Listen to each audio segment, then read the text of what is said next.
দিদি লাখপতি, ত্রিপুরার অগ্রগতি। খুব সুন্দর একটা থিম।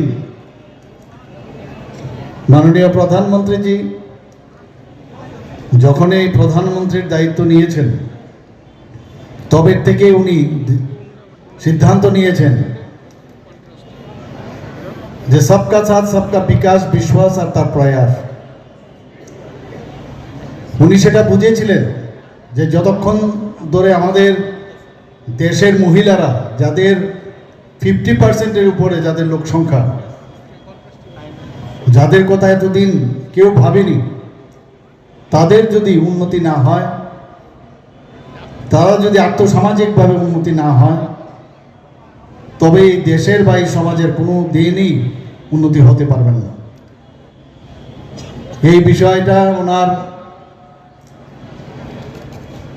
যখন ডিসিশন নিলেন, সেটা কিন্তু আজকে আমরা তার প্রতিফলন আমরা দেখতে পাচ্ছি। লাখপতি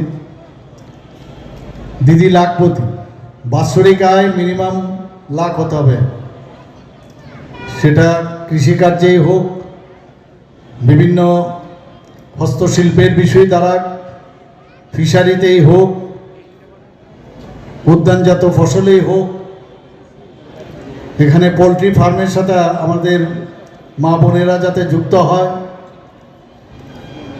মানে বিভিন্ন বিষয়ে। এখানে শুধু দ্রব্য নিয়ে, এখানেও তাদের উৎপাদন যে প্রোডাক্টস ওনারা এনেছেন সেগুলো না, আরও বিভিন্ন জায়গায় আমাদের এসএইচজি গ্রুপ এত সুন্দরভাবে কাজ করছে। ত্রিপুরাতে বিশেষ করে আমরা দেখছি, সেই দিকে আমরা নজরও রাখছি। টিআরএলএম-এর মাধ্যমে, গ্রামীণ উন্নয়ন দপ্তরের মাধ্যমে আমরা কিন্তু চেষ্টা চালাচ্ছি। আধিকারিকরা এবং যারা কর্মচারীরা আছে তারাও কিন্তু সেই দিকে কাজ করছে।